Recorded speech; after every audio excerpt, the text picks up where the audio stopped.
Audio Jungle.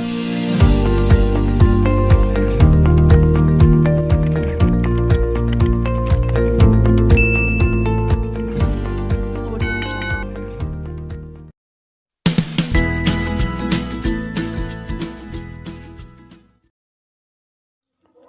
Assalamualaikum warahmatullahi wabarakatuh.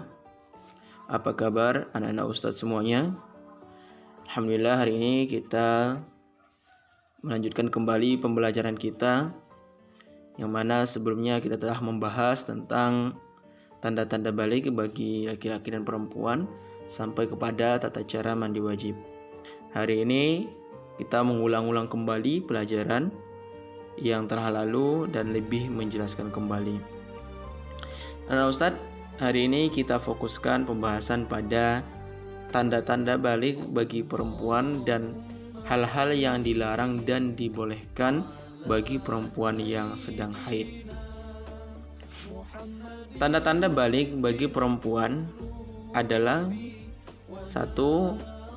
Telah sampai umur 9 tahun atau 15 tahun. Jadi anak-anak ustadz yang belum sampai 9 tahun belum dikatakan balik. Yang kedua, sudah mengalami ihtilam atau keluar air mani. Yang ketiga, telah tumbuh bulu atau rambut pada kemaluan ataupun di ketiak. Jadi kalau ada anak-anak ustadz lihat kawan-kawannya sudah mulai tumbuh bulu di ketiak, itu tanda-tandanya sudah mulai masuk usia balik. Dan yang terakhir adalah telah haid atau menstruasi. Maka yang paling dominan, yang paling sering terjadi, paling mudah melihatnya, tanda-tanda balik itu bagi perempuan adalah dia telah mengalami haid. Haid ini biasanya mulai pada umur 9 tahun. Dan setiap orang beda-beda usianya. Nah, kalau sudah contohnya dia umur 10 tahun baru keluar darah haidnya, maka baru 10 tahun itulah dia balik. Dan kalau seandainya sudah sampai umur 15 tahun dia belum mengalami haid, maka dia sudah dikatakan balik. Kenapa? Karena umurnya sudah sampai 15 tahun. Walaupun dia belum mengalami haid, tapi kalau sudah sampai 15 tahun maka sudah dikatakan balik.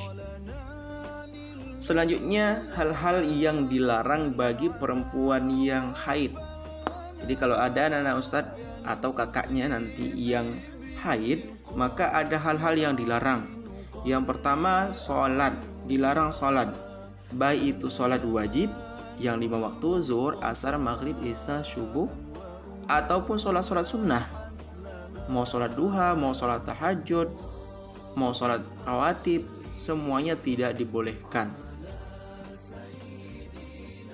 Dan kalau sholat ini ketika haid tidak dikerjakan, maka tidak perlu diganti.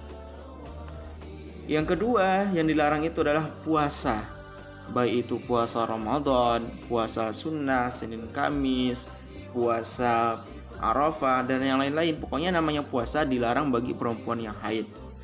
Nah, berbeda dengan sholat, kalau sholat tadi tidak diganti, tetapi kalau puasa, contohnya di bulan Ramadan, perempuan itu haid, maka dia tidak boleh puasa. Tetapi setelah selesai Ramadan, puasanya diganti.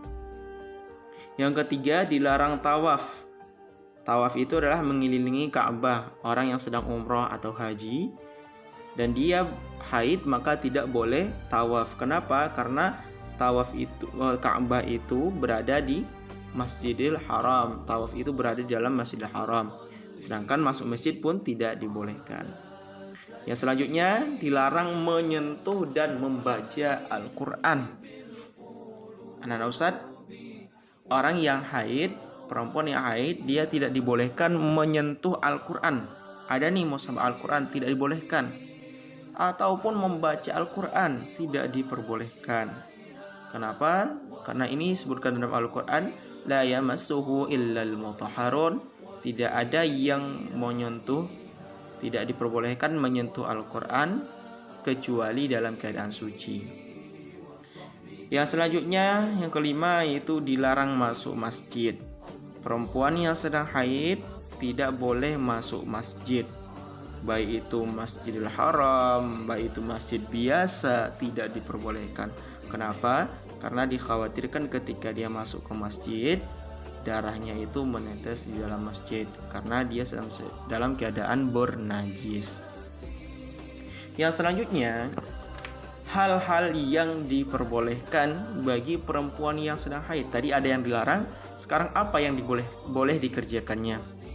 Yang pertama adalah zikir kepada Allah Subhanahu wa taala. Apapun bentuk zikirnya diperbolehkan. Contohnya, ada orang yang meninggal, dia ucapkan innalillahi wa inna ilaihi raji'un, itu boleh. Atau berzikir biasa, subhanallah, subhanallah, boleh. Ataupun zikir-zikir yang lain diperbolehkan.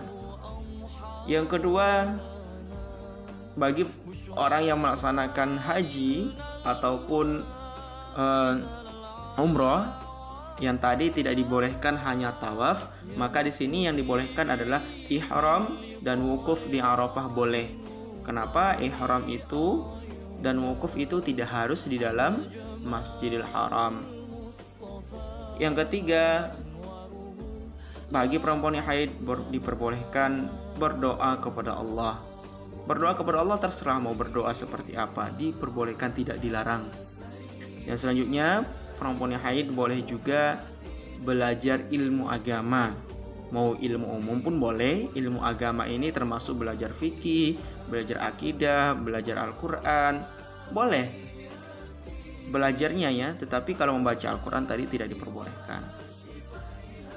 Yang kelima, boleh mendengarkan ceramah atau bacaan Al-Quran.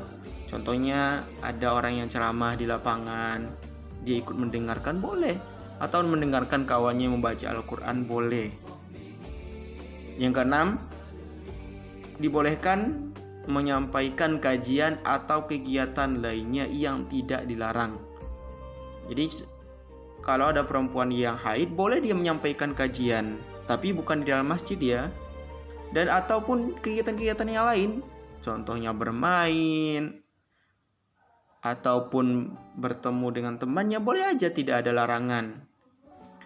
Yang ketujuh, boleh dia menyentuh ponsel atau HP yang ada konten Al-Qur'annya. Sekarang kan sudah biasa di dalam HP itu ada aplikasi Al-Qur'an. Karena tadi tidak diperbolehkan menyentuh Al-Qur'an, yang tidak dibolehkan itu adalah menyentuh Al-Qur'annya sendiri.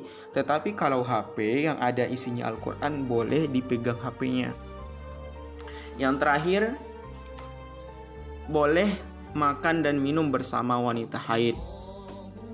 Siapapun orangnya, mau itu adik kita, abang kita, ya kita, kakak kita, boleh dia makan bersama perempuan yang haid. Kenapa? Karena zaman dulu ada, di zaman Nabi itu ketika ada perempuan yang haid dijauhi oleh keluarganya. Karena itu tidak dibolehkan oleh Nabi, maka di sini disebutkan orang yang haid itu boleh minum bersama siapa aja, tidak ada larangan. Bayanan Ustadz, itu saja mungkin yang dapat Ustadz sampaikan. Mohon maaf jika ada kesalahan.